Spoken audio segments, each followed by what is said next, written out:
Hello everybody, this is Ender's Diamond back for another video. In this video, we're going to be comparing the DualShock 4, the PlayStation Move controllers, and the PlayStation Aim controller. So let's get straight into it.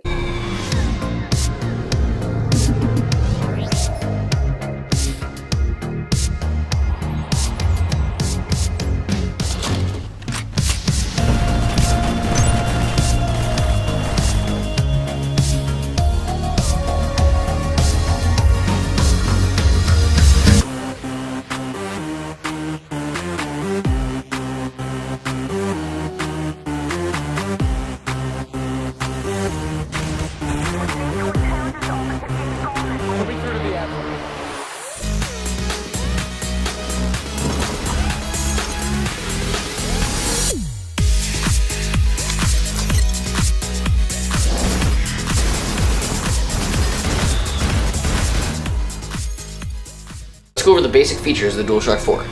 First, you have the two joysticks on either side of the controller, the D-pad, 4 triggers on either side of the controller, the standard PlayStation 4 buttons, PlayStation 4 home button, the PlayStation 4 D-pad, the share and options buttons. Also, directly on the front we can see a speaker that is coming out of the control for mild to moderate noises that are generally simulated by ambience and the effect that the player is taking.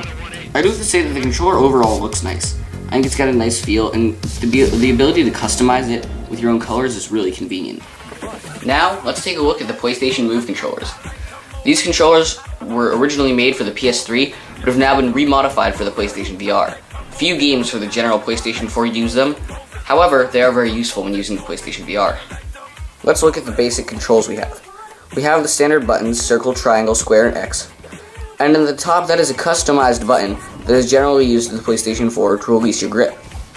At the back, we have all plug-in and charging ports. There's also a convenient strap to hold to your hand for intense motion. Toward the center, there's the PlayStation Home button. On the rear of each device is a trigger and the select. Turn around, and we find the start.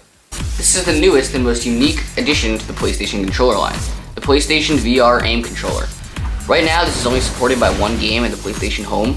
However, you can use it for several more games in the near future, hopefully. I've done an entire gamer's review on it, so I'm not going to go over all the controls. To see the gamer's review, look somewhere on the screen right now. This is a really unique controller, especially because the trigger often replaces the X button. I find that very interesting, and it almost works better than the X button, because it's more unique and it's clearly fashioned for that purpose.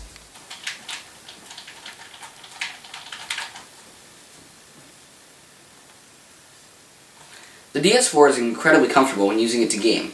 In my opinion, it's a preferable controller to the Xbox One controller. However, I have less experience with the Xbox One controller, so I'm not going to make an incredibly judgmental argument there. I feel like the positions of the joysticks are really nice, and I feel like the positions of the triggers are really nice. I feel like it all fits very ergonomically together, and it works very well. In terms of stick and comfort, it's actually quite nice. It's not too grippy, but it has just enough grip to keep your hand on there if it's a little bit sweaty in an intense action moment.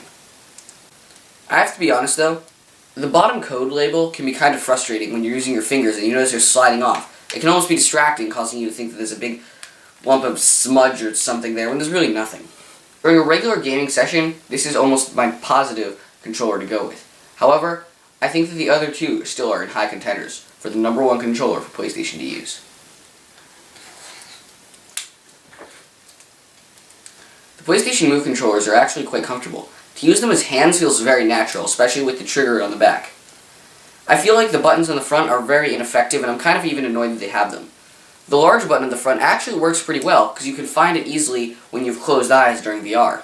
However, the side buttons, unless you know the PlayStation controls perfectly, you won't recognize them, and for people who are just playing with it to use the VR, it can be sometimes difficult. The PlayStation buttons, however, are actually in a good spot. Usually I don't complain about that, or have any problem with where it is, but it's very easy to find, so in an emergency when you're playing VR, if you have to get out of the experience, you can quickly press the button very effectively. The two orbs do light up, making it clear for where your hands are if people are watching in a dark room.